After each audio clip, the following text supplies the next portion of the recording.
The Mike Wagner Show is powered by Sonic Web Studios. Hi, this is Mia Mosinzia, also known as Mia No Time for Love. Check out my latest book, Missing, available in print and ebook formats on Amazon.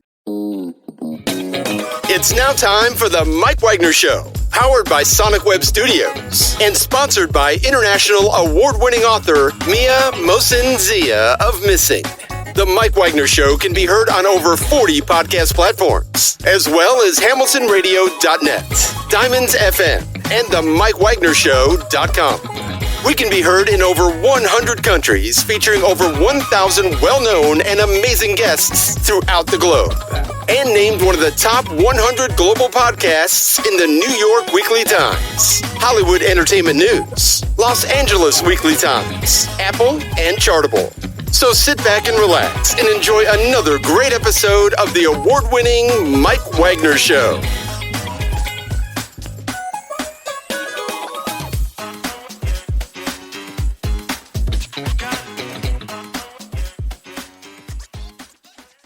Hey everybody, it's Mike from the Mike Wagner Show, powered by Sonic Web Studios. Visit online at sonicwebstudios.com for all your needs.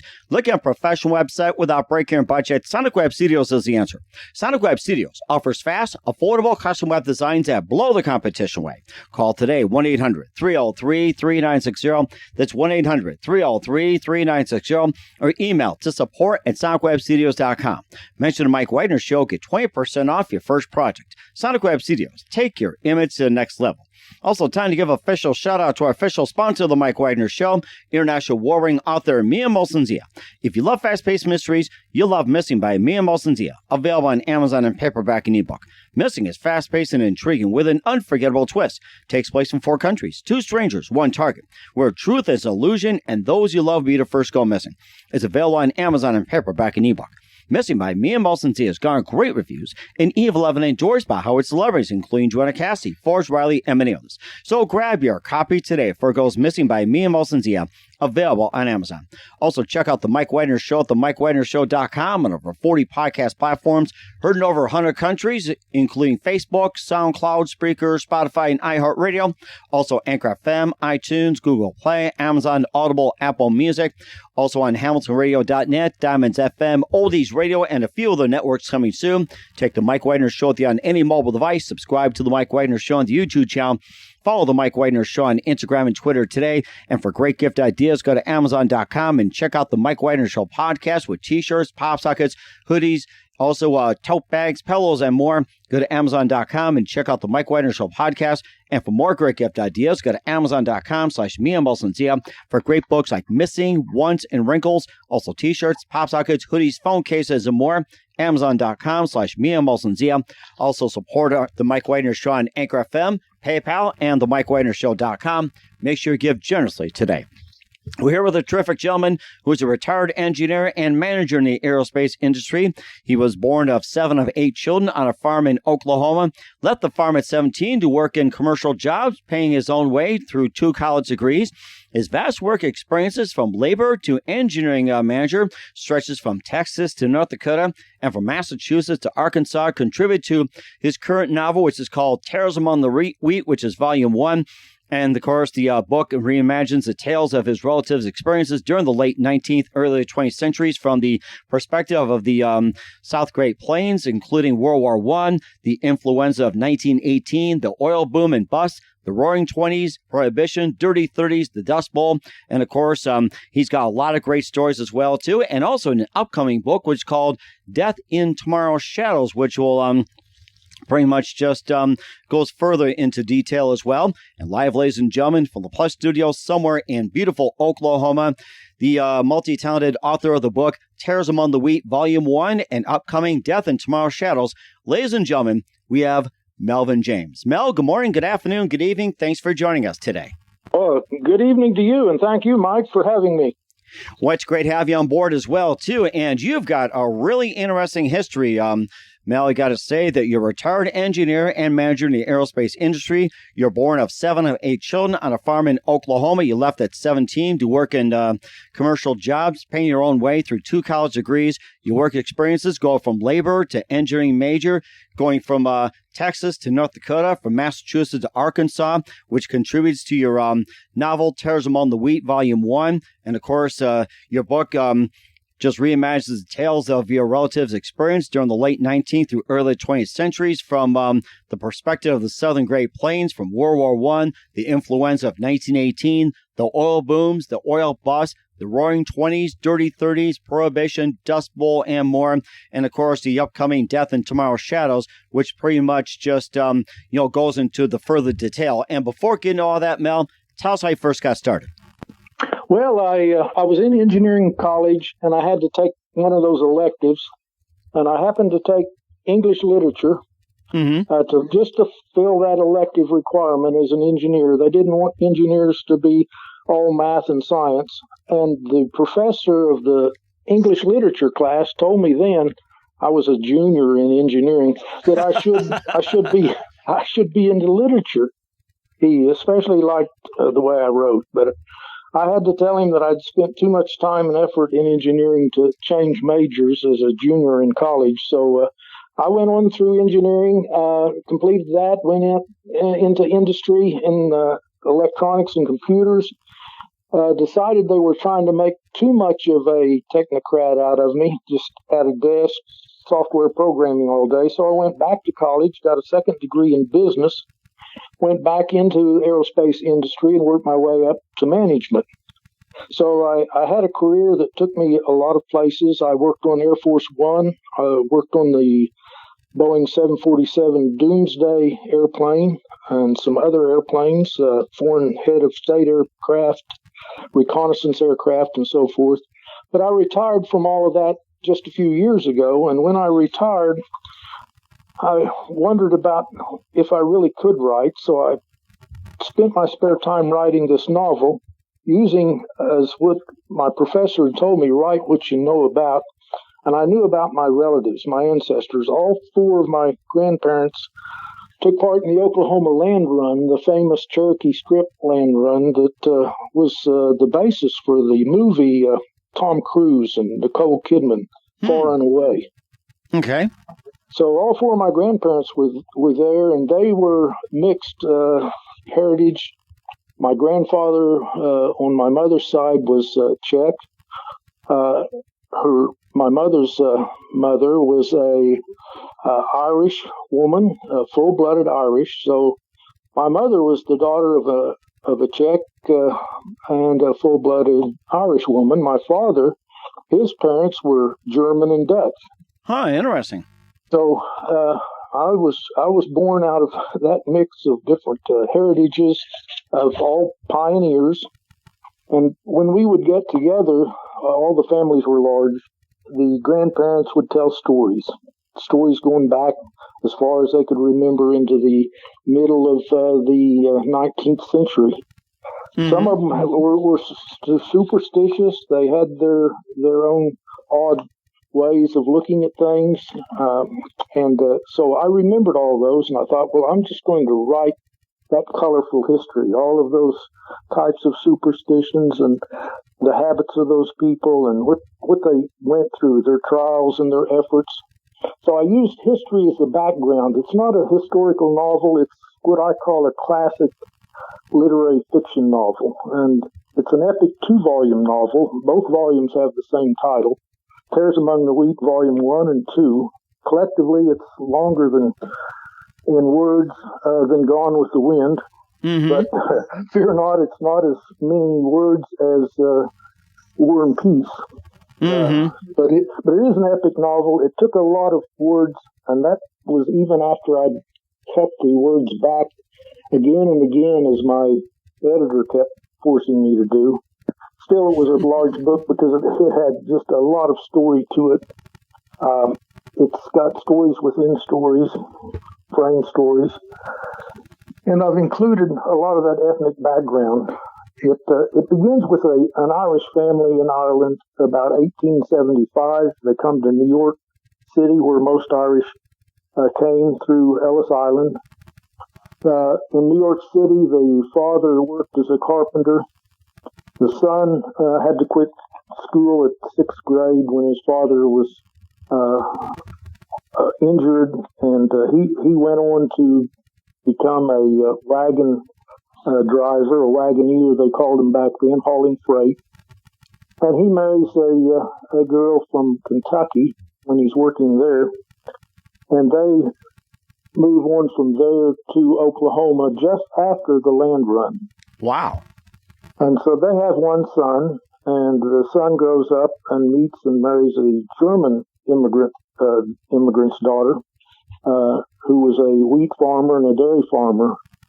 And he works his way up to heading a large ranch, a cattle ranch, before the oil boom is really discovered about 1920. And he discovers oil on the ranch that he inherits, and becomes a big tycoon in the oil industry. But all of that is lost later. Then the story picks up again because he and his wife, the son who marries the German immigrant's daughter, they have a child, but they give the child up for adoption. Mm-hmm. So there's a detective that finds the long lost daughter who is deceased in St. Louis, but her daughter is still alive. So they find the granddaughter of the couple and bring her just in time for the grandfather's funeral. Mm-hmm. So she inherits what's left of the estate, which isn't much.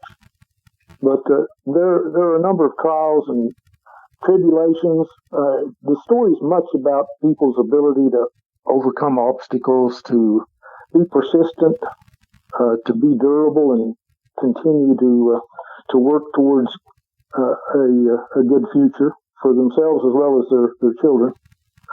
So I think the story, I like to think it's got a lot of encouragement in it, that sort of thing for people. There's a lot of faith and hope in it. It's not a terribly religious story, not in the least, but it is one that I think has inspiration to it. Mm-hmm. One critic said it was a combination, the way he looked at it, of The Great Gatsby and the other book, There Will Be Blood. I'd have to disagree with that. I think it's more like a combination of the movie Far and Away, which was not a novel, and the movie HUD and the movie Giant. All of those elements are there. The big things of Oklahoma was oil, wheat, cattle. The Dust Bowl, Oklahoma was in the heart of the Dust Bowl. And all of those are in the background. Of course, Oklahoma, like everyone else in the United States, went through the Great Depression, World War I, World War II. And the characters in my novel, they're victims as much as anyone was to the war and the Dust Bowl, the drought, the depression. And that plays into the story, but it doesn't control the story the way technically a history novel would have to be. Mm-hmm. And that's rather interesting to talk about some of the events that tie in. You hear stories about World War I, the big cities, what's happening in New York, what happened in Chicago, and also in Detroit, Cleveland. Of course, you had all the factories, just turning manufacturing cars and everything else into, war machinery, war equipment, and all that. And, World War I, what are some of the things that people in Oklahoma did, and what was what they did in Oklahoma during World War I? Some places, turned the car factories into, just building machinery, artillery, and all that. It's like, what did people manufacture in World War I in Oklahoma? Oklahoma is where there's a large army base that manufactures cannon shells and large artillery shells, munitions at an army base here in Oklahoma. Oklahoma's always had a lot of Air Force bases and army bases.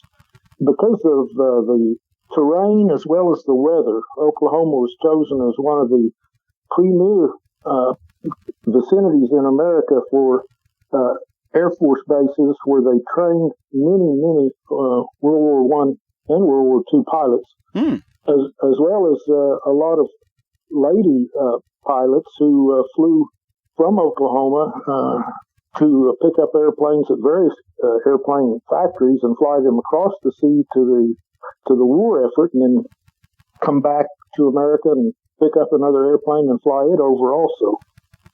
So we've had a lot of aviators in Oklahoma. Got a long, rich aviation history here.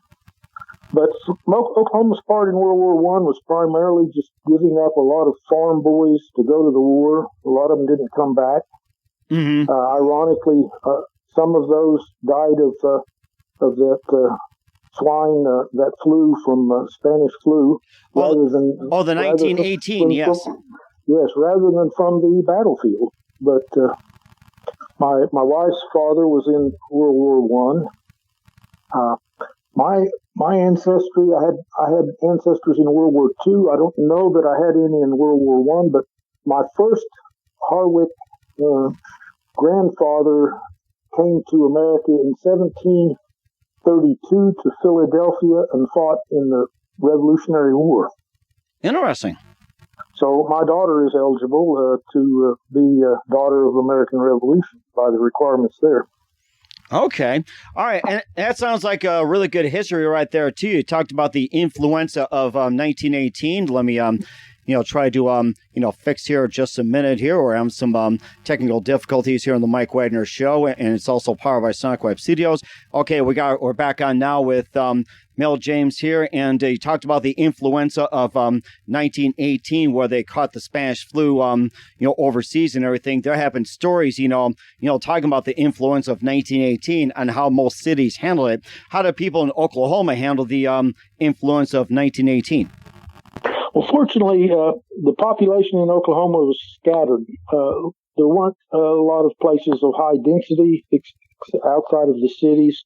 A lot of the inhabitants of Oklahoma in that area of time were farmers and had not migrated a lot of people to the cities, where the flu epidemic didn't spread as badly in the country as it did in the cities. So, but still, Oklahoma lost a lot of its people.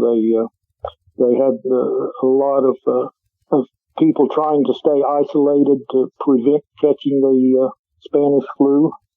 Their soldiers came home from the war, and some of them had succumbed to the flu and survived. That flu was particularly dangerous for young adults, and oddly enough, there were a lot of young adults that contracted that flu and died from it. Mm-hmm. But Oklahoma was probably affected by that flu as much as the other wheat belt states: Kansas, Nebraska, North Dakota, South Dakota, Wyoming, agricultural states where people did not associate in large crowds that often anyway, and that helped them a lot, I think, to get through that. In my story, one of my main characters, his father, dies from the flu while he is fighting the war in Europe as a pilot, fighter pilot in World War I. He comes home to find that his father has died while he was overseas fighting the war. So that's one place where the 1918 flu epidemic fits into the storyline. Okay. All right. And plus, we'll also talk about, going from that over to the oil booms you talked about earlier, and the bust many of us are experiencing as well. Got the Roaring 20s, Dirty 30s, Prohibition, Dust Bowl, all tied into the story. You also had some adventures as well, too, going across country. That's also tied into Taresamongthewheat with Mel James. But first, listen to the Mike Wagner Show at the MikeWagnerShow.com, powered by Sonic Web Studios. Visit online at SonicWebStudios.com for all your needs. Looking for a professional website without breaking your budget? Sonic Web Studios is the answer. Sonic Web Studios offers fast, affordable custom web designs at below the competition rate. Call today 1-800-303-3960. That's 1-800-303-3960, or email to support@SonicWebStudios.com. Mention the Mike Wagner Show, get 20% off your first project. Sonic Web Studios, take your image to the next level. Also, time to give an official shout out to our official sponsor of the Mike Wagner Show, international award-winning author Mia Molson-Zia. If you love fast-paced mysteries, you'll love Missing by Mia Molson-Zia. Available on Amazon in paperback and ebook. Missing is fast-paced and intriguing with an unforgettable twist. Takes place in 4 countries, 2 strangers, 1 target, where truth is an illusion and those you love will be the first to go missing. It's available on Amazon in paperback and ebook. Missing by Mia Molson-Z has garnered great reviews, and Eve 11 endorsed by Howard celebrities, including Joanna Cassidy, Forrest Riley, and many others. So grab your copy today for Goes Missing by Mia Molson-Z. Available on Amazon. Also, check out The Mike Wagner Show at themikewagnershow.com on over 40 podcast platforms, heard in over 100 countries, and also on hamiltonradio.net, Diamonds FM, Oldies Radio, and a few others. Take us with you on any mobile device. Subscribe to The Mike Wagner Show on the YouTube channel. Follow The Mike Wagner Show on Instagram and Twitter today and TikTok. For great gift ideas, go to Amazon.com and check out The Mike Wagner Show podcast. And for more great gift ideas, go to Amazon.com/Mia Molson-Z for great books, merchandise, and more. I'll support The Mike Wagner Show on Anchor FM, PayPal, and TheMikeWagnerShow.com. Make sure you give generously today. We're here with a retired engineer and manager in the aerospace industry and author of the book, Taresamongthewheat, Volume 1 and 2, and upcoming Death and Tomorrow's Shadows, Melvin James here on The Mike Wagner Show. And continue on, Melvin, you mentioned about the oil booms, back in the 1920s, and it went bust. And, of course, up in North Dakota, where we also ventured in a little bit, we talked before we went on the show that, of course, the oil boom that's been the big news up in the Bakken on the western half of the state, getting into Canada. And, of course, you experienced the oil boom as well, too. And, tell us a bit about that. How does the oil boom in 1920 in Oklahoma compare to the oil booms, even today, or even like back in the 80s around Texas and Louisiana? I think the oil boom, Texas and Oklahoma as well, in the 1920s was a lot more hectic and a lot more involved with swarms of people coming from all over the United States to work in the oil industry. There were towns that went up overnight when oil was struck in the area. And we have photographs around here taken in the 1920s where the oil rigs were put up and they look like tall trees in the forest, one after another as far as you can see. They actually did not want to take the time to take an oil derrick down, move it, and reassemble it. They just left it where it was and put up another one a few feet away. And so there were areas that were just crowded with oil derricks and oil pumps working under those. If anyone's seen the movie Tulsa that was produced back in the 30s or 40s, that gives an idea of what it was like around here during that time. There weren't any environmental protections back then in the 20s, and so the oil business was not very careful about spills of salt water. Most of the oil wells that are drilled, the oil is found underground with oceans of salt water that they pump out with the oil and dispose of. So there was a lot of damage to the land, but it came back after another 50 years or so, recovered from all those spills of oil and salt water. And the creeks and the streams that had the fish killed by the salt water and oil, they reestablished themselves. So the oil boom of 1920s in Oklahoma was rough and tumble, lawless. There was lots of crime in those towns that sprung up overnight. One town not far from where I live now, they used to say that there was a murder every night. Mm-hmm. When I was a kid, that was exceptional. But today, I'm afraid that in the cities, at least, there is virtually, again, a murder almost every night. Especially in social media, too. My goodness. Seems like a murder every second since social media entered. Seems like it's ramped up every second. Yeah. But that was appalling. My own father worked in that oil industry when he was a young man. He bought a motorcycle, a Harley-Davidson motorcycle, about 1926 or 28 in that time frame, and drove it to Border, Texas, where he worked welding onto the oil tanks that held the oil. And he actually got partially blinded because they were working so fast and so carelessly that one welder would be next to another one. Oh, my goodness. If the guy welding next to you did not shout that he was going to make an electronic arc, so you could turn your head away or whatever, then you were apt to get your eyes blinded. So he went through that, came back out of that oil industry to get back into farming, which is what he grew up into. Mm-hmm. So that oil industry has been a part of my life. In this area, there are still pumping oil wells where I live. I've leased my land and had a interest in an oil well from time to time here. Mm-hmm. But fracking has been used here, and there's been a second recovery of oil through fracking. It's not as robust as it is in the Dakotas in reclaiming oil from fracking in this area. Mm-hmm. Okay. Well, you mentioned something about North Dakota as well too. You went from Texas to North Dakota, and maybe a little bit about the journey, going from south up the north as well too, since we're on the subject of North Dakota. Yes. As myself, as a child and on up as a teenager, I and my brothers both worked with my father to thrash grain. We'd thrash our own grain here in Oklahoma, wheat mostly, sometimes barley and oats. Then we'd go to Kansas, where we thrashed grain for the same wheat farmer there for 20 years running. Wow. And then Alliance, Nebraska, we thrashed grain there for farmers that we'd thrashed grain for almost that long, 20 years running. Mm-hmm. Then when we finished in Nebraska, it was hit and miss for South Dakota and North Dakota.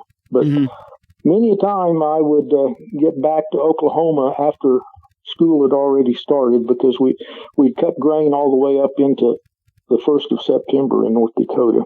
Mm-hmm. And there it was much different than it was in the more southern states. To get the grain to ripen there in North Dakota, the grain, the wheat is actually mowed and windrowed, put into rows. So the combines then pick up the windrows the way a hay baler would pick up rows of hay, rather than cut it with the sickle, because it has to be mowed and put into windrows so it will dry out enough to thrash it. Okay. Because it's too cool up there by the time September comes usually. Okay.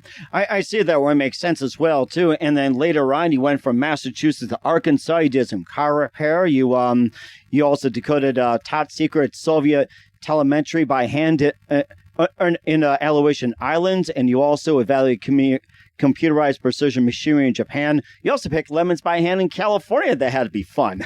Yes. That was before I went to college. I was right out of high school.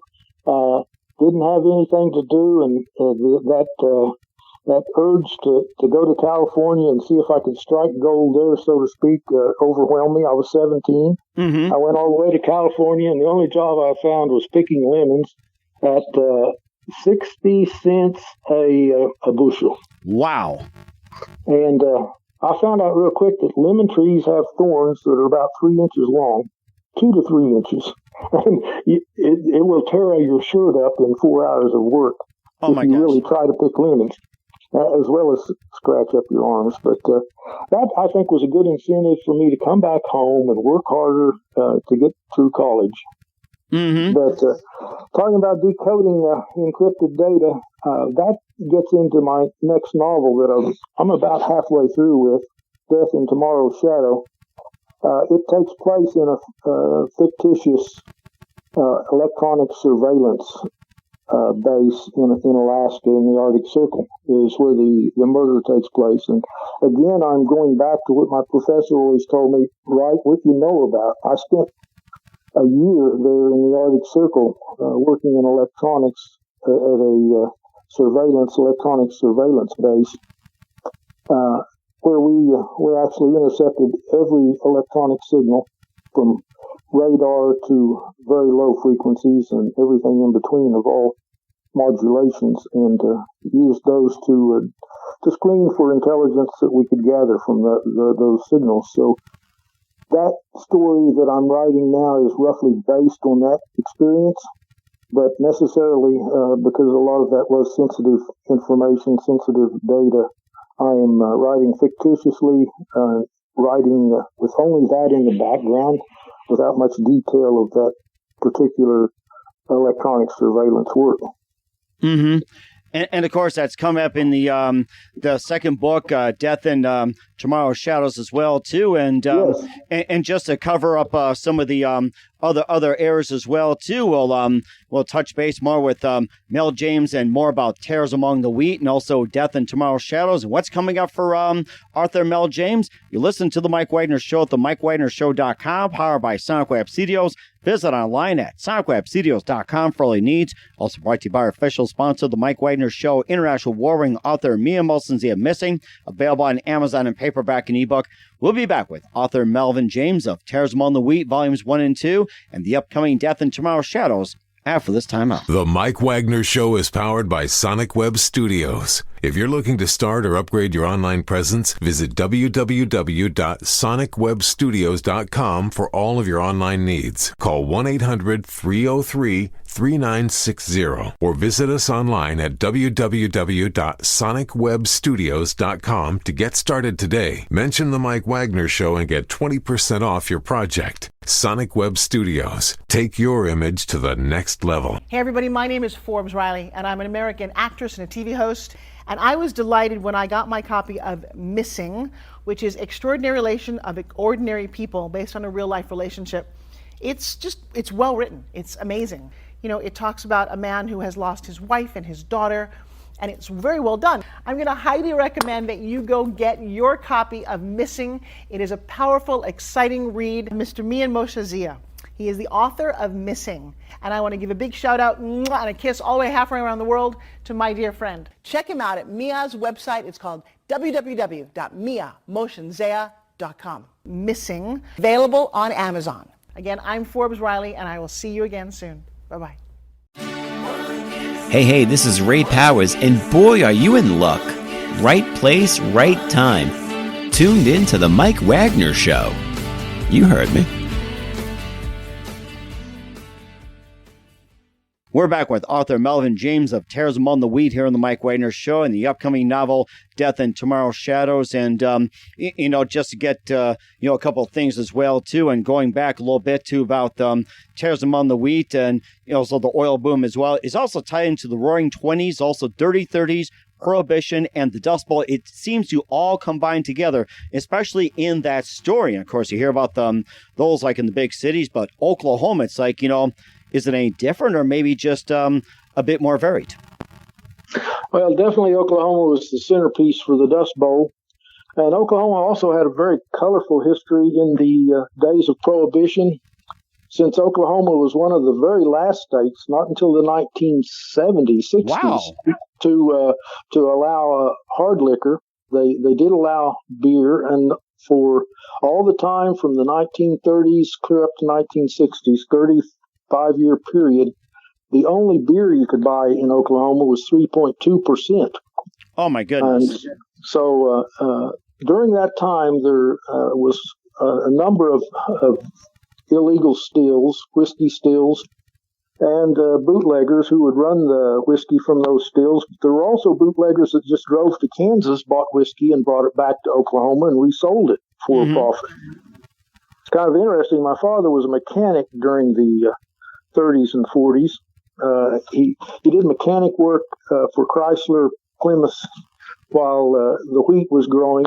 Wheat farmers, they have to work really hard to plant the wheat, and then the wheat just grows all winter, and then they have to work hard to harvest the wheat and prepare the ground. But all winter, most of them have something else they do, and my father was no different. He was an automobile mechanic, and he was friends with a couple of fellows who were bootleggers, who drove the cars to get whiskey here or there and then resell it. And the people that were the bootleggers were actually just family men, fathers who had big families that were hungry and needed fed. Mm-hmm. And they kind of had an honor to them. They wouldn't sell whiskey to youngsters, and they wouldn't sell bad whiskey. There was some stills that were making bad whiskey if they used lead in the solder of their pipes of the still, then the lead would get into the whiskey and cause a lot of health problems. Oh, but anyway, one of his friends, who was just an average guy making a living for his family, came to him and told him that the sheriff had almost caught him, and he wanted him to soup up his old car. And so, as a mechanic, he souped it up. He said, not 3 days later, the sheriff showed up and told him that guy got away from him again, and he wanted him to soup up the sheriff's squad car, which he did. And so he had an extra little bit of work there, tuning up the sheriff's car and then the bootlegger's car for a while. Oh my goodness! So that's kind of the colorful background that fits into some of the backdrop of Tares Among the Wheat. Oklahoma had a lot of that kind of activity. Oklahoma was unique for the center of the Dust Bowl, although lots of the Dust Bowl filtered into Texas, Kansas, and Colorado. The Grapes of Wrath was written about the Okies, so I think there's more colorful history in Oklahoma than any other state along that era, from the mid-19th century to the mid-20th century, because we did go through the Dust Bowl and all the oil booms and the oil busts, all of those things, plus merging in with the Native American tribes that are here and working relations with them. There's a movie coming out, another movie coming out, Killers of the Flower Moon, that is about the Oklahoma Native Americans. It's going to be a big movie. There's been a number of books and movies written about that colorful history that we have, mixing in with Native Americans. And my neighbors are Native Americans. I've worked with and grown up and went to school with Native Americans, and I really love my Native American neighbors and friends.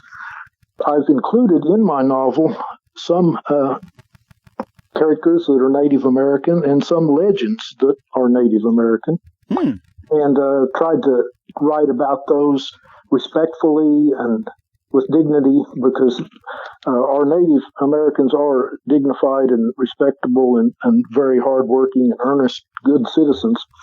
Hollywood has not always portrayed them that way, but I think that's turning around. But that's part of Oklahoma's heritage and Oklahoma's history and the culture of this state that I tried to weave into the story.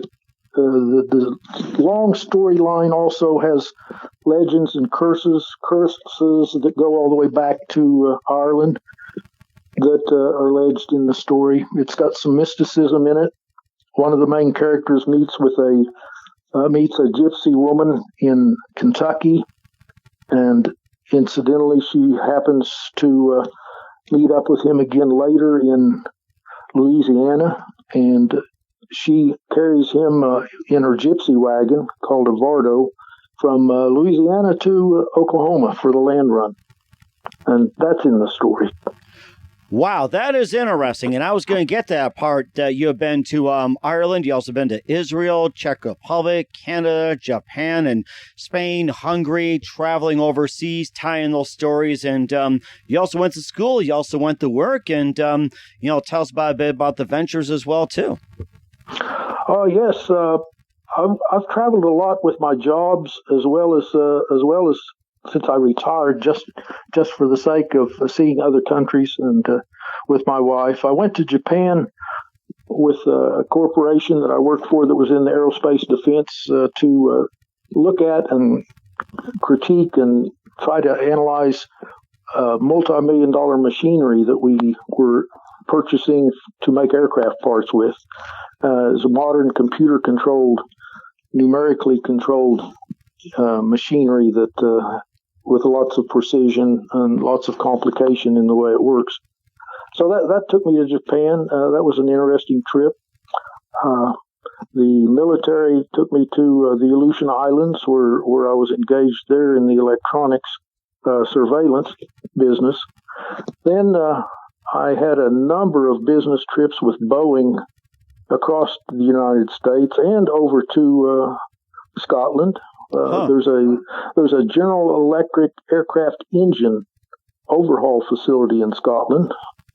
So we had another engine overhaul facility that was running out of capacity, and so we I and two of my engineers went to Scotland to spend a number of days there validating and checking out that aircraft engine facility to make sure it would meet all the requirements of the Air Force as well as the FAA and so forth. So I've had a number of travels in that nature, but most of my travel, I'd have to say, was probably for tourism for my wife and myself, just for the enjoyment of it. We just love foreign travel. Mm-hmm. And it sounds like you did a really good job of it. Also tied in with Taresamongthewheat, Volume 1 and 2, and upcoming Death in Tomorrow's Shadows. And where can we find your books at, Mel? Everyone sells my book. Amazon, Barnes & Noble, Books A Million. It's sold around the world. You can buy it from Flipkart in India, in Germany, or I should say Netherlands. There's a book company there that sells my novel. Let's see, that's in Denmark, it's Saxo is the name of the book company. In France, Glose, Glose, I'm sure they pronounce that differently. They sell my novel. In Scandinavian countries, Sweden, Finland, Norway, Adlibris sells my novel. You can buy it as a hardcover book, a paperback book, or a ebook. As an ebook, you can buy it from Apple, Google Play, or Kindle. Even Walmart sells my book, as well as IndieBound, the independent bookstore. So about anywhere you look online, very few bookstores have it on the shelf, but you can get it from any bookstore online. Or if someone's not very adept at going online to buy things, I always tell my interested potential readers, just go to your local library. Your librarians are always pleased to help you order a book online. They usually have computers right there at the library. Mm-hmm. Or you can go to your bookstore, the big bookstores like Amazon or Barnes and Noble or Books A Million, I should say, and those people there will help you order the book online. You can deliver it to your house or however you want that done. I will certainly do so. It is amazing. We're with Melvin James of Taresamongthewheat, Volume 1 and 2, upcoming Death in Tomorrow's Shadows on the Mike Wagner Show. And just a few more things, Mel. What else can we expect from you in 2022 and beyond, or possibly 2023? Well, I'm going to finish my mystery novel, which is a detective murder mystery. I want to finish that by Christmas is my goal. Then after that, I'm setting up that detective novel in case it does catch on with the reader public. Then I will have follow-on novels of the same detective. So I've created a new detective character. He's an odd character. I think it's essential to get past all of the normal run-of-the-mill detective stories, and if that catches on, then I'll probably write a series of those detective novels. The epic 2-volume Taresamongthewheat, I don't think I'll write another one of those. It was what I had stored up in me, I think, for my whole career, waiting to write that epic novel, the Great American Novel, and that's over with. I think I'll be writing shorter novels now. However, that novel, for a 2-volume novel, is done very well in reviews. It's a 4.9 average ratings on Barnes & Noble as well as Amazon. So I'm getting good reviews with that.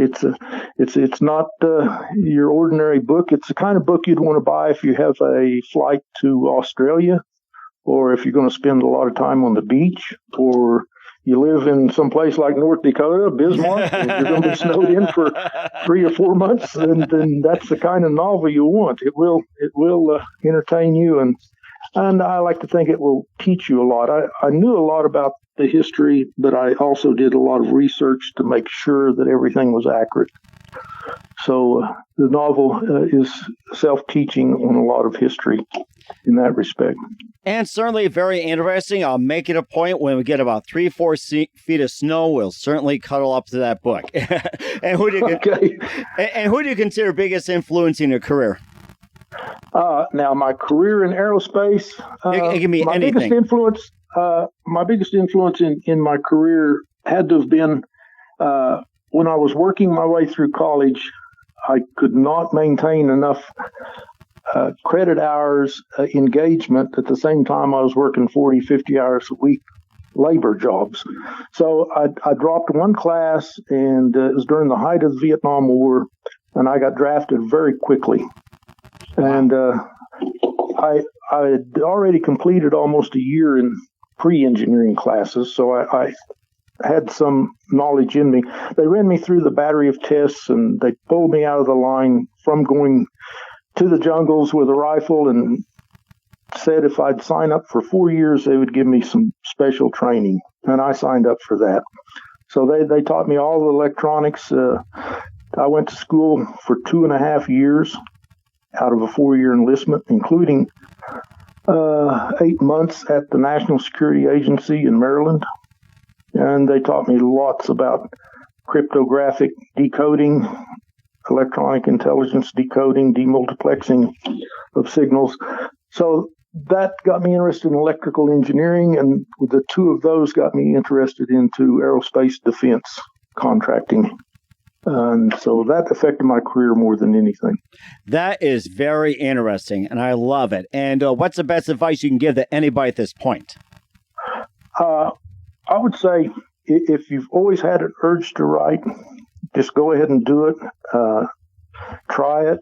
Write what you know about. Don't worry about the grammar and the English and all of that. Some editor will find a person to review it. So just write the story. Use your own language. That's what gives, I think, stories interest. And let the grammarian figure out the English and all of that sort of thing. I had to argue with my grammarian a little bit because some of the bad language I used, and I'm not, when I say bad, I'm not talking about vulgar, I'm just talking about poor grammar, poor English, was necessary because it was part of the character. Mm-hmm. So if the grammarian, the person reviewing your book, editing it, is not too much into the story, they might just be looking at sentence structure without thinking about what the story's going on about. But my advice would be just that. Write what you know. Write it in your own words. Don't kill a lot of time worrying about sentence structure. A good editor will work through all of that. They're really looking for stories that have originality, that are genuine, that have color to them, that have character to them. And that's a very good point. And tell that grammarian to go live in Oklahoma for a while. Tell him that. That's a good point. Yeah, tell him what it's like. We're here with author Melvin James of *Taresamongthewheat*, Volume 1 and 2, upcoming novel, Death and Tomorrow's Shadows on the Mike Wagner Show. Melvin, very big thank you for your time. You've been absolutely fantastic. Learned a lot from you. Looking forward to having you again soon. Just keep us up to date. Keep in touch. Love to have you back. Once again, tell us about your upcoming projects, what's your website, how do people contact you, or can people purchase or check out your books? Okay, I have a website, and it's fairly easy. And from that website, they can go to my Facebook page, Twitter.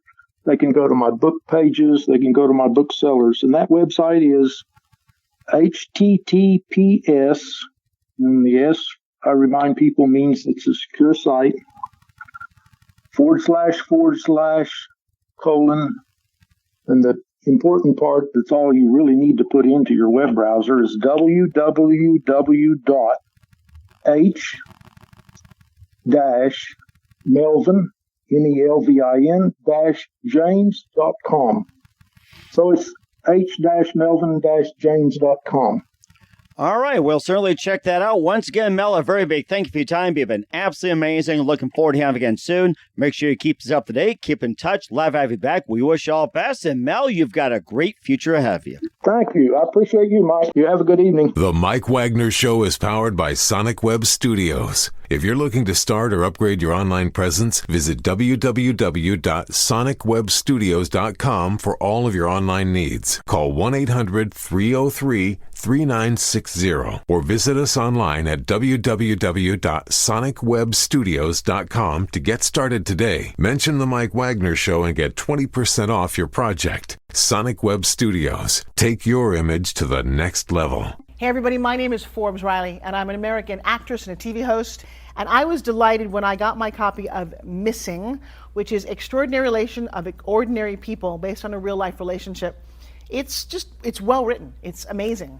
You know, it talks about a man who has lost his wife and his daughter, and it's very well done. I'm going to highly recommend that you go get your copy of Missing. It is a powerful, exciting read. Mr. Mian Moshe Zia.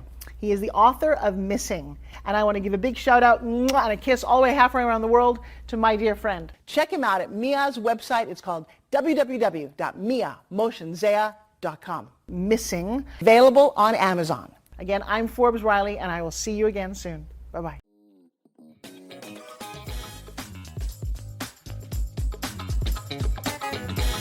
Thanks for listening to The Mike Wagner Show. Brought to you by international award-winning author Mia Mohsen-Zia of Missing. And powered by Sonic Web Studios. Be sure to join us again on over 40 podcast platforms. And of course on the MikeWagnerShow.com, HamiltonRadio.net, and Diamonds FM. Don't forget to support our program with a generous donation at the MikeWagnerShow.com. Thanks for listening.